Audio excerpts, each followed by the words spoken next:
السلام علیکم، میں ہوں ڈاکٹر حنیف بٹ اور آج کا لیکچر ہے injustice anywhere is a threat to the justice everywhere, یعنی کہ کسی بھی جگہ ناانصافی پوری دنیا کے انصاف کے لیے خطرہ ہے، کہ پوری دنیا میں یہ ایک اصول ہے کہ اگر کسی جگہ پہ ناانصافی ہوگی تو یہ پوری دنیا کے امن کو خطرہ ہوگی، یہ پوری دنیا کے انصاف کو بے انصافی میں بدل دے گی۔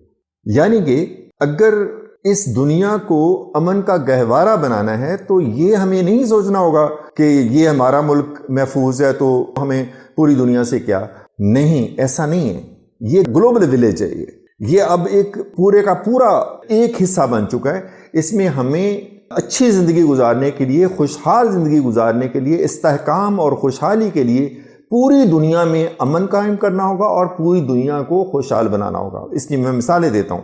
سب سے پہلے تو فلسطین کا مسئلہ ہے۔ فار دا لاسٹ 75 ایئرس فلسطین کے لوگوں کو ان کے حقوق نہیں دیے جا رہے، فلسطین کی زمین کو تقسیم کیا جا رہا ہے، اور وجہ کیا ہے کہ صرف اسرائیل کو محفوظ کرنے کے لیے۔ اس مسئلے کے اوپر بے شمار جنگیں ہو چکی ہیں اور بے شمار مذاکرات ہو چکے ہیں، لیکن کسی جنگ نے اس مسئلے کا حل نہیں کیا اور مذاکرات کی کسی میز کے اوپر اس کا حل نہیں ہو سکا۔ وجہ کیا ہے؟ will to give the justice to the peoples of Palestine، کہ فلسطین کے لوگوں کو انصاف مہیا کرنے کی will موجود نہیں ہے۔ بڑی طاقتیں G8 یا امریکہ یا کینیڈا یا آسٹریلیا یا انگلینڈ یا یہ UK، یہ کوئی نہیں چاہتا کہ اس مسئلے کا حل ہو۔ کوئی بھی اسرائیل کو نقصان نہیں دینا چاہتا۔ اسرائیل کو محفوظ کرنے کے لیے وہ فلسطین کی زمین کو تقسیم کرتے ہیں اور فلسطین کے لوگوں کو حقوق نہیں دیتے۔ اور اسی طرح شام کی جنگ کی بات ہے، شام میں حکومت جیت گئی، اپوزیشن ہار گئی، لیکن یہ مسئلے کا حل نہیں ہے۔ مسئلے کا حل تب ہوگا جب یہ انصاف کے اصولوں کے اوپر مبنی ہوگا۔ انصاف کے اصول کیا کہ شام کے تمام لوگوں کو، چاہے وہ اپوزیشن ہے چاہے وہ حکومت ہے، تمام کو مذاکرات کی ٹیبل پہ بٹھا کے تمام کو انصاف دیا جائے۔ تیسری اس کی مثال مسئلہ Kashmir. This is the dispute between India and Pakistan. Last 75 year سے کشمیر کے اوپر انڈیا کا قبضہ۔ کشمیری لوگ یہ چاہتے ہیں کہ ہمیں یہ حق دیا جائے کہ ہم اپنی مرضی کے ساتھ چاہے انڈیا کے ساتھ الحاق کر لیں چاہے پاکستان کے ساتھ الحاق کر لیں، یا جو کچھ بھی وہ چاہتے ہیں وہ اپنی مرضی سے کرنا چاہتے ہیں۔ لیکن اس مسئلے کے اوپر اقوام متحدہ کے اندر بے شمار قراردادیں موجود ہیں۔ اگین بڑی طاقتیں امریکہ اور اس کے دوسرے اتحادی یہ نہیں چاہتے کہ یہ مسئلہ حل ہو، کہ کشمیر کو آزاد کیا جائے۔ یہاں بھی انصاف کی کمی ہے۔ انڈیا چونکہ ایک بہت بڑی مارکیٹ ہے، لہٰذا بڑی طاقتوں کی یہ کمزوری ہے، وہ اس کو مجبور نہیں کرتے۔ تو کہنے کا مقصد یہ ہے کہ اگر دنیا کے کسی بھی حصے کے اندر ناانصافی ہو رہی ہے تو یہ دنیا ایک محفوظ جگہ نہیں ہے رہنے کی، کیونکہ کہیں بھی جو ناانصافی ہے وہ پوری دنیا کے انصاف کو تھریٹ ہے۔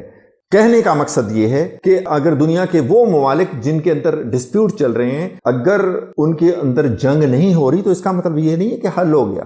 کسی مسئلے کا عارضی حل نہیں ہوتا۔ حل وہ ہے جو کہ دنیا کے سیاسی اور اخلاقی اصولوں کو مد نظر رکھ کر کیا جائے۔ مثلا کہ وہ کیا ہے کہ انصاف کے اصولوں کو مد نظر رکھ کے کیا جائے۔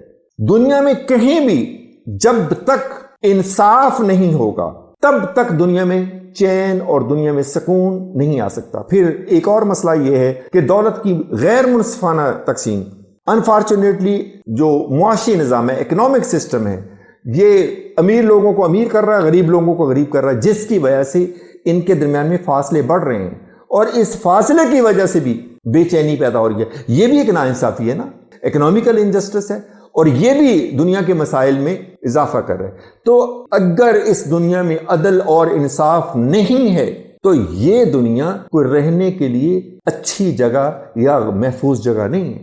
اگر اس دنیا کو رہنے کے لیے اچھی جگہ یا محفوظ جگہ بنانا ہے تو تمام ممالک کو یہ سوچنا ہوگا کہ جب تک پوری دنیا کی نیشنز کو انصاف نہیں دیا جاتا، ان کے تنازعات کو حل نہیں کیا جاتا، تو تب تک ہم ایک پائیدار امن کا خواب نہیں دیکھ سکتے، اور پائیدار امن کا خواب شرمندہ تعبیر نہیں ہو سکتا۔ This is the story of the today's lecture. Thank you very much.